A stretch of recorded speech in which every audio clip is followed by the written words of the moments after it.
এখন শীতে কিন্তু অনেক ফুলকপি পাওয়া যায় আর আপনারা অনেক রকম ভাবে রান্না করে খেয়েছেন। তো এইভাবে একবার ডিম দিয়ে, টমেটো দিয়ে, আলু দিয়ে রান্না করে খেয়ে দেখুন। এই রেসিপিটা কিন্তু খেতে ভীষণ টেস্ট হয় আর রান্না করা খুবই সহজ। ঘরে থাকা সামান্য মশলা দিয়েই কিন্তু আপনারা রান্নাটা করে নিতে পারবেন। আর যে খাবে সেই কিন্তু খুবই পছন্দ করবে। তা আসসালামু আলাইকুম, রেসিপি বাই বিউটি চ্যানেলে আপনাদেরকে স্বাগত জানাই।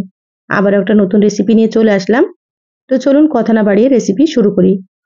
এখানে দেখুন আমি 4টে ডিম নিয়েছি আর এখানে আমি 2টো টমেটো কেটে নিয়েছি মিডিয়াম সাইজের। টমেটোগুলো একটু পাতলা করে কেটে নিয়েছি। আর এখানে দেখুন একটা মিডিয়াম সাইজের ফুলকপি নিয়েছি। আর ফুলকপিটাকে এইভাবে কেটে নিয়েছি, খুব বেশি বড়ও না বা খুব বেশি ছোটও না, এইভাবে কেটে নেবেন। আর এখানে দেখুন 2টো আলু কেটে নিয়েছি মিডিয়াম সাইজের। আলুটা এইভাবে ডুমো করে কেটে নিয়েছি। তো সবকিছু পরিমাণ মতো নিয়েছি, আপনারা কিন্তু আপনাদের পরিমাণ মতো নিয়ে নেবেন। খুব ভালোভাবে ধুয়ে পরিষ্কার করে তারপরে পানিটাকে ঝরিয়ে নিয়েছি।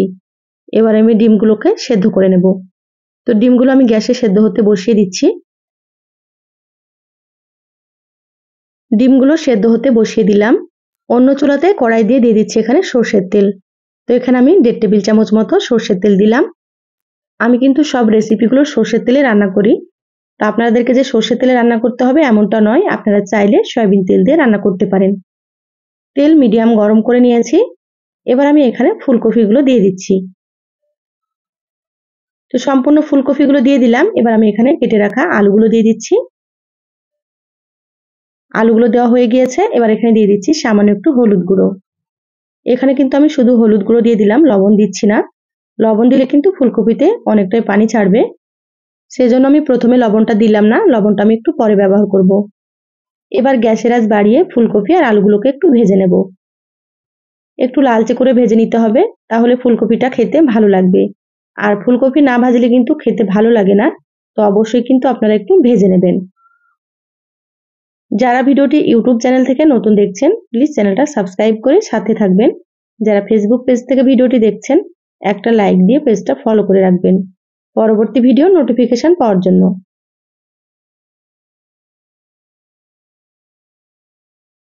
দেখুন ফুলকপি আর আলুগুলো কিন্তু অনেকটাই ভাজা ভাজা হয়ে গিয়েছে।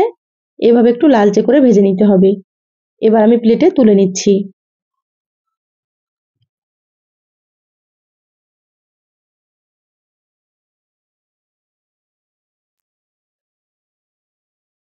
ফুলকপি আর আলুগুলো তুলে প্লেটে রেখে দিলাম। কড়াইয়ে আবারও দিয়ে দিলাম 1 টেবিল চামচ সর্ষের তেল। এবার এখানে ডিমগুলো দিয়ে দিচ্ছি। ডিমগুলো খোসা ছাড়িয়ে খুব ভালোভাবে পরিষ্কার করে এভাবে একটু কেটে কেটে নিয়েছি, তাতে করে মশলা খুব ভালো মতো ডিমের ভেতরে ঢুকবে। এখানে আমি 4টে ডিম দিয়ে দিলাম। এবার ডিমগুলোকে হালকা করে একটু ভেজে নেব। এখানে আপনারা কিন্তু তেলের পরিমাণটা কম বেশি করে নিতে পারেন। অনেকে হয়তো একটু তেল কম খেতে পছন্দ করেন, তারা এখানে একটু কম তেল দিয়ে দেবেন। এই রেসিপির জন্য কিন্তু ডিমগুলো হালকা করে ভেজে নিতে হবে, তাহলে খেতে অনেক বেশি ভালো লাগবে। ডিমগুলো কড়া করে ভাজলে কিন্তু উপরটা শক্ত হয়ে যাবে আর খেতে ভালো লাগবে না। দেখুন হালকা একটু ভেজে নিয়েছি। এবার আমি ডিমগুলোকে প্লেটে তুলে নিচ্ছি।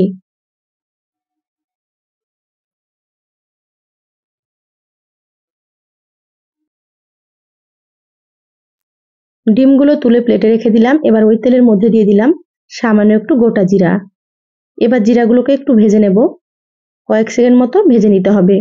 দেখুন জিরাগুলো লালচে হয়ে গিয়েছে। এবার এখানে দিয়ে দিচ্ছি একটা পেঁয়াজ কুচি। তো এখানে একটা মিডিয়াম সাইজের পেঁয়াজ কুচি দিয়ে দিলাম। পেঁয়াজগুলোকে আমি লম্বা লম্বা করে কুচি করে নিয়েছি। তো আপনারা চাইলে ছোট ছোট করেও কুচি করে নিতে পারেন। এবার পেঁয়াজগুলোকে একটু লালচে করে ভাজতে হবে। তো গ্যাসের আঁচ হাই হিটে রেখে একটু ভেজে নিচ্ছি। দেখুন পেঁয়াজগুলো ভাজা হয়ে গিয়েছে, এভাবে ভেজে নিতে হবে। এই পর্যায়ে আমি গ্যাসের আঁচটা মিডিয়ামে করে দিলাম। এবার এখানে দিয়ে দিচ্ছি একটা মিডিয়াম সাইজের পেঁয়াজ আর এখানে 3টে কাঁচামরিচ বেটে নিয়েছি। এই রেসিপির জন্য অবশ্যই কিন্তু আপনারা পেঁয়াজ আর কাঁচামরিচটা বেটে ব্যবহার করবেন, তাহলে রান্নাটা খেতে অনেক বেশি ভালো লাগবে। এখানে আমি দিয়ে দিলাম হাফ চা চামচ আদা বাটা আর হাফ চা চামচ রসুন বাটা। এবার মশলাগুলোকে খুব ভালোভাবে একটু ভেজে নেব, যাতে করে মশলার কাঁচা গন্ধ চলে যায়। এইভাবে 4 থেকে 5 মিনিট খুব ভালোভাবে ভেজে নিতে হবে।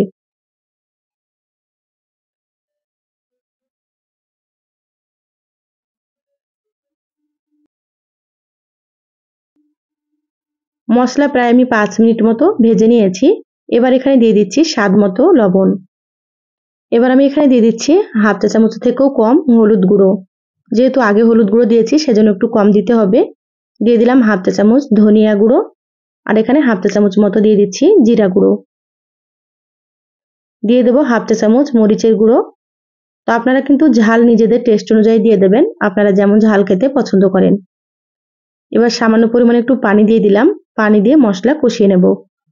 মশলা যতটা ভালোভাবে কষাবেন রান্না কিন্তু তত বেশি ভালো লাগবে। আর এখানে আমি যতটা পরিমাণে রান্না করছি সেই পরিমাপে মশলা দিয়ে দিলাম। আপনারা যদি এর থেকে বেশি রান্না করেন তাহলে মশলার পরিমাণ আপনারা একটু বাড়িয়ে দেবেন। তো এখানে আমি মশলার সঙ্গে ফুলকপি আর আলুগুলোকে কষিয়ে নেব। তো এখানে দিয়ে দিলাম।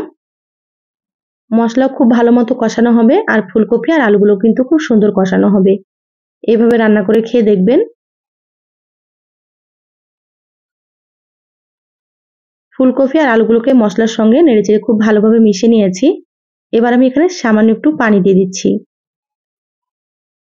পানি খুব বেশি না, একেবারে সামান্য পরিমাণে দিয়ে দিলাম। এবার ঢাকা দিয়ে প্রায় 6 থেকে 7 মিনিট মতো মিডিয়াম আঁচে কষিয়ে নেব।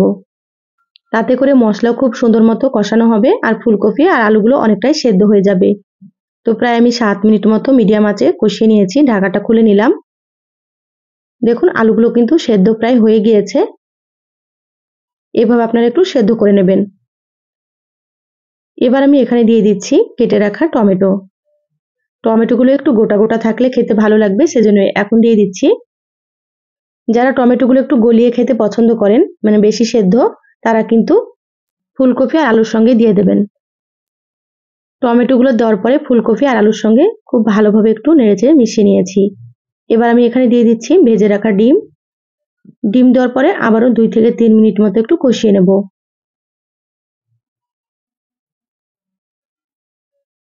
আমার চ্যানেলে আরো অনেক রেসিপি আছে, চাইলে কিন্তু দেখে নিতে পারেন। আমি সবসময় সহজ রেসিপি আপনাদের সঙ্গে শেয়ার করার চেষ্টা করি। রেসিপিগুলো খেতে ভালো লাগে আর ঘরে থাকা মশলা দিয়ে কিন্তু আমি রান্নাগুলো করে থাকি। আপনারাও একবার রান্না করে খেয়ে কমেন্ট করে জানাবেন আপনাদেরকে কেমন লেগেছে। দেখুন একটু কষিয়ে নিলাম। এবার এখানে দিয়ে দিলাম ফুটন্ত গরম পানি। তো এখানে প্রায় আমি 2 কাপ মতো পানি দিয়ে দিলাম। আপনারা ঝোলটা যেমন রাখতে পছন্দ করবেন সেইভাবে করে এখানে পানিটা দিয়ে দেবেন।